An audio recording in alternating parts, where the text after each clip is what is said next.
Assalamualaikum warahmatullahi wabarakatuh.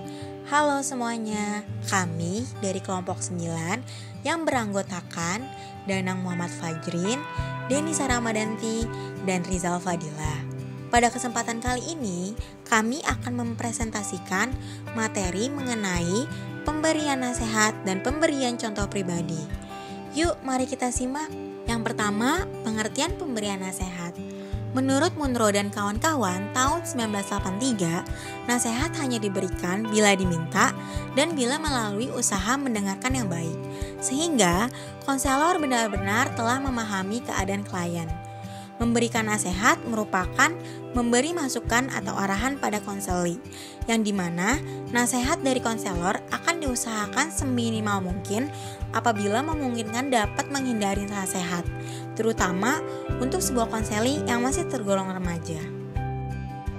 Menurut Yeni Karneli dan Taufik, nasihat berisi sesuatu yang hendaknya dilakukan atau tidak dilakukan oleh seseorang dalam bertingkah laku atau mengambil suatu keputusan. Barangkali, dalam diri klien terdapat kebingungan yang timbul pertanyaan apakah yang harus dilakukan atau apa yang tidak dilakukan. Dalam kondisi ini, konselor perlu memberi nasihat agar klien dapat memutuskan salah satu apa yang seharusnya ia lakukan dan apa seharusnya yang ia tidak lakukan. Contoh pemberian nasihat, misalnya konselor menanyakan, apakah dalam hal seperti ini saya dapat memberikan saudara sebuah nasihat? Dikarenakan di dalam hal seperti ini, saya yakin Anda lebih berpengalaman daripada saya, atau bisa juga dengan konselor bertanya seperti, sebelum saya akan memberikan sebuah nasihat, saya pikir dalam hal ini, saudara lebih banyak mempunyai informasi dibandingkan dengan diri saya. Pemberian nasihat mempunyai kelebihan dan kekurangan. Kelebihannya di antara lain, yang pertama membantu klien dalam membuat keputusan, terutama bila klien masih juga belum dapat mengambil keputusan setelah melalui diskusi yang mendalam tentang berbagai hal yang menyangkut masalah yang sedang dihadapi. Kelebihan yang kedua, apa yang diinginkan seseorang menjadi semakin jelas. Seringkali apa yang lebih diinginkan seseorang menjadi semakin jelas bila mana orang lain memberikan nasihat untuk melakukan sesuatu. Sedangkan kelemahan pemberian nasihat yang pertama, pemberian nasihat terbuka bagi konselor untuk bermain-main, seolah dia adalah seorang ahli. Kelemahan yang kedua adalah melepaskan tanggung jawabnya sendiri atau menghindarkan diri dari masalah sebenarnya. Pemberian contoh pribadi. Pengertian pemberian contoh pribadi ialah suatu kejadian, tingkah laku, atau usaha yang patut dicontoh oleh klien berdasarkan pengalaman pribadi konselor dan pengalaman pribadi orang lain. Pemberian contoh pribadi biasanya memberikan keyakinan dan dorongan klien jika dia mendengar dari konselor bahwa konselor juga pernah mengalami masalah yang sama dan ternyata berhasil untuk mengatasi. Menurut Munro dan kawan-kawan tahun 1983, syarat-syarat pemberian contoh pribadi ialah contohnya sesuai dengan masalah yang dihadapi oleh klien, tidak bermaksud membanggakan diri di hadapan klien, bertujuan untuk mendorong klien keluar dari permasalahan yang sedang dihadapinya, diminta oleh sang klien baik langsung maupun tidak langsung, dikemukakan hal yang positif, dikemukakan dengan menggunakan kalimat pendek dan positif. Contoh-contoh pribadi dapat mengalihkan perhatian dari klien dan memperlemah kedudukan klien sebagai titik pusat dalam hubungan konseling.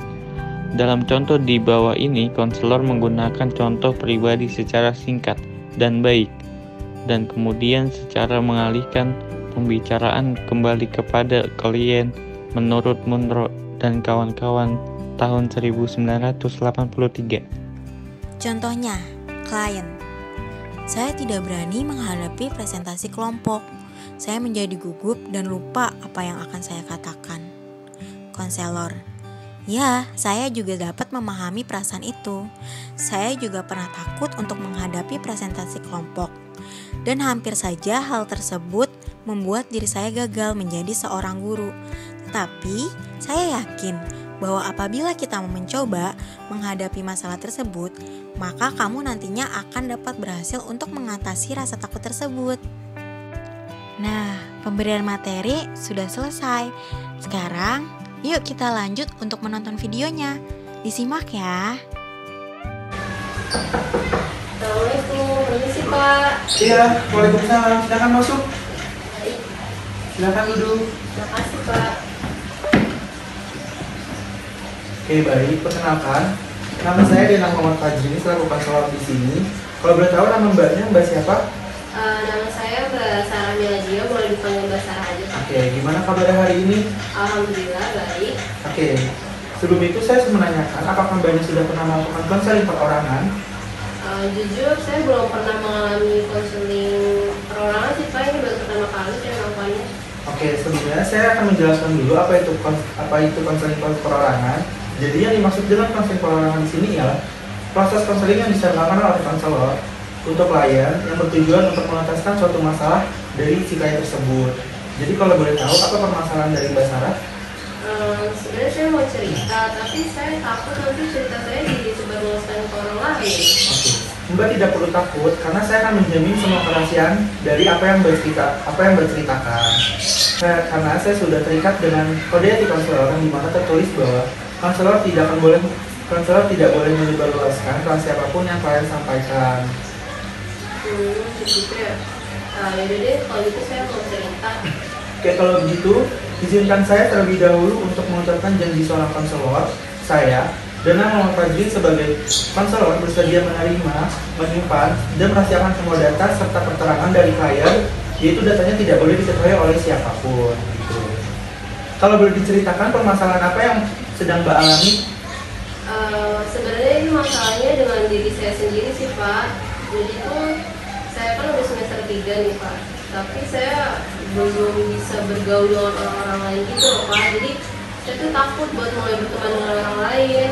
Saya takut nanti pas saya berteman terus udah kenal, terus saya nggak bisa nyambung dengan topik pembicaraannya. Terus saya juga takut nanti canggung gitu loh Pak kalau misalnya berteman sama orang lain. Jadi intinya saya takut buat mulai untuk interaksi dan bergaul dengan orang lain gitu. Oke, saya di sini menangkap apa permasalahan dari Mbaknya. Mbaknya takut bergaul dengan teman-teman serta punya takut sendiri ketika diajak bermain, betul? Betul Pak. Oke, mohon maaf sebelumnya, apakah Mbak sudah pernah merasakan permasalahan itu di sebelumnya? Saya pernah mengalami pengalaman yang serupa sih Pak. Jadi tuh dulu saya pernah coba kayak ketemuan terus main sama orang yang baru saya kenal. Awalnya sih biasa aja gitu loh Pak, tapi pas di tengah-tengah kok saya ngerasa saya nggak nyambung dengan topik pembicaraan mereka. Terus saya ngerasa saya itu di posisi canggung sendirian gitu loh Pak.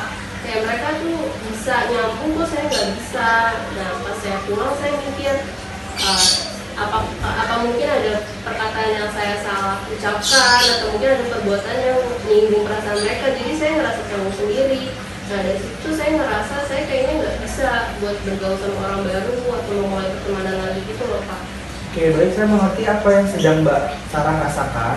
Jadi sebelum saya melanjutkan konseling ini, saya rasa di dalam hal ini Mbak harus mempunyai lebih informasi di dalam suatu keadaan gitu.